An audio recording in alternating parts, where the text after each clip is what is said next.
ಉದ್ಯಾನವನದ ತುಂಬಾ ಬೆಳೆದು ನಿಂತಿವೆ ಗಿಡ ಗೆಂಟೆಗಳು.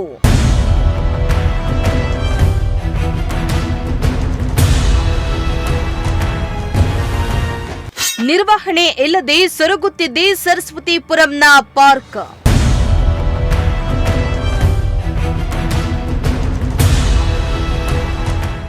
ಎಸ್ ವೀಕ್ಷಕರೇ, ತುಮಕೂರಿನಲ್ಲಿ ಪಾಲಿಕೆ ಹಾಗೂ ಸ್ಮಾರ್ಟ್ ಸಿಟಿ ವತಿಯಿಂದ ನಗರದ ಸೌಂದರ್ಯ ಹೆಚ್ಚಿಸಲು ಹಾಗೂ ಸಾರ್ವಜನಿಕರ ಹಿತದೃಷ್ಟಿಯಿಂದ ಪಾರ್ಕ್ಗಳನ್ನು ನಿರ್ಮಿಸಲಾಗಿದೆ. ಆದರೆ ಈ ಪಾರ್ಕ್ಗಳನ್ನು ಸರಿಯಾಗಿ ನಿರ್ವಹಣೆ ಮಾಡದೇ ಇರುವುದರಿಂದ ಅದೆಷ್ಟೋ ಪಾರ್ಕ್ಗಳು ಪಾಳು ಬಿದ್ದ ಸ್ಥಿತಿ ತಲುಪಿದ್ದು, ತುಮಕೂರು ಆಡಳಿತ ಸುಮ್ಮನೆ ಪಾರ್ಕ್ ಅನ್ನ ನಿರ್ಮಿಸಿ ಜನರ ತೆರಿಗೆ ಹಣವನ್ನ ಪೋಲ್ ಮಾಡ್ತಾ ಇದೆಯಾ ಅನ್ನೋ ಅನುಮಾನ ಶುರುವಾಗಿದೆ. ಇತ್ತ ಸರಸ್ವತಿಪುರಂನಲ್ಲಿರುವ ಪಾರ್ಕ್ ಸ್ವಚ್ಛತೆ ಇಲ್ಲದೆ ಸೊರಗ್ತಾ ಇದ್ದು, ಸಾರ್ವಜನಿಕರು ಓಡಾಡಲು ಕೂಡ ಭಯಪಡುವಂತಾಗಿದೆ.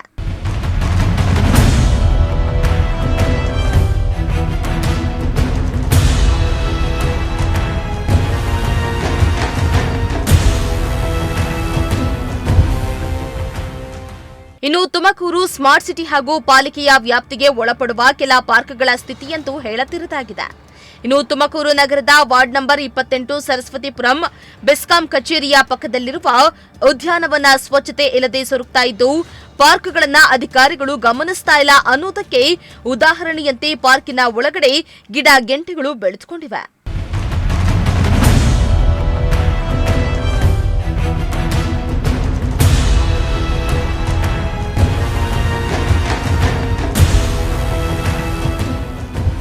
ಇನ್ನು ಈ ಪಾರ್ಕಿನ ಅಕ್ಕಪಕ್ಕದಲ್ಲಿ ಓಡಾಡೋದಕ್ಕೆ ತುಂಬಾ ತೊಂದರೆಯಾಗ್ತಾ ಇದೆ. ಇನ್ನು ಪಾರ್ಕ್ಗಳಲ್ಲಿ ಗಿಡ ಗೆಂಟೆಗಳು ಬೆಳೆದು ನಿಂತಿರೋದ್ರಿಂದ ಪಾರ್ಕ್ ಅಲ್ಲಿ ವಿಷ ಜಂತುಗಳ ಕಾಟವೂ ಕೂಡ ಹೆಚ್ಚಾಗಿದೆ. ಇಲ್ಲಿ ಪ್ರತಿನಿತ್ಯ ಜನರು ಓಡಾಡ್ತಿರ್ತಾರೆ. ಇಲ್ಲಿನ ಸ್ಥಿತಿ ಕಂಡು ಅವರು ಕೂಡ ಭಯದಲ್ಲಿ ಓಡಾಡುವ ಪರಿಸ್ಥಿತಿ ನಿರ್ಮಾಣ ಆಗಿದೆ. ತುಮಕೂರಿನ ಸರಸ್ವತಿಪುರಂ ಬೆಸ್ಕಾಂ ಶಾಖಾಧಿಕಾರಿಯವರ ಕಚೇರಿ ಪಕ್ಕದಲ್ಲಿರುವಂತಹ ಪಾರ್ಕ್ ಸರಿಯಾಗಿ ನಿರ್ವಹಣೆ ಇಲ್ಲದೆ ಸೊರಗ್ತಾ ಇರುವಂಥದ್ದು. ನಾನೀಗ ಪಾರ್ಕ್ನ ಮುಂಭಾಗದಲ್ಲಿದ್ದೇನೆ. ನೀವೀಗ ದೃಶ್ಯಗಳಲ್ಲಿ ಗಮನಿಸ್ತಾ ಹೋಗ್ಬೋದು. ಇದು ತುಮಕೂರಿನ ಸರಸ್ವತಿಪುರಂ ಬೆಸ್ಕಾಂ ಶಾಖಾಧಿಕಾರಿಗಳ ಕಚೇರಿಯ ಪಕ್ಕದಲ್ಲೇ ಇರುವಂಥದ್ದು. ಆದರೆ ಈ ಪಾರ್ಕ್ ಮಾತ್ರ ಯಾರಿಗೂ ಕೂಡ ಉಪಯೋಗವಾಗದೆ ವಿಷಜಂತುಗಳ ವಾಸಸ್ಥಾನವಾಗಿ ಪರಿವರ್ತನೆ ಆಗಿರುವಂಥದ್ದು. ನೀವೀಗ ದೃಶ್ಯಗಳಲ್ಲಿ ಗಮನಿಸ್ತಾ ಹೋಗೋದು.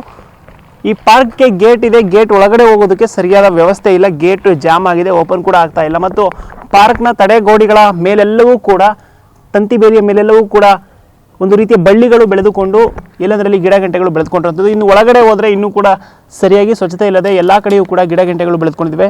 ಎಲ್ಲೊಂದು ಕಡೆ ಸಾರ್ವಜನಿಕರಿಗೆ ಅನುಕೂಲವಾಗಲಿ ಅಂತ ನಿರ್ಮಿಸುವಂಥ ಪಾರ್ಕ್ಗಳು ವಿಷಜಂತುಗಳ ವಾಸಸ್ಥಾನ ಆಗ್ತಾ ಇದೆಯಾ ಅನ್ನೋ ಅನುಮಾನ ಕೂಡ ಶುರುವಾಗ್ತಾ ಇದೆ. ಸಂಬಂಧಪಟ್ಟವರು ಸರಿಯಾಗಿ ಪಾರ್ಕ್ಗಳನ್ನು ನಿರ್ವಹಣೆ ಮಾಡ್ತಾ ಇಲ್ಲ.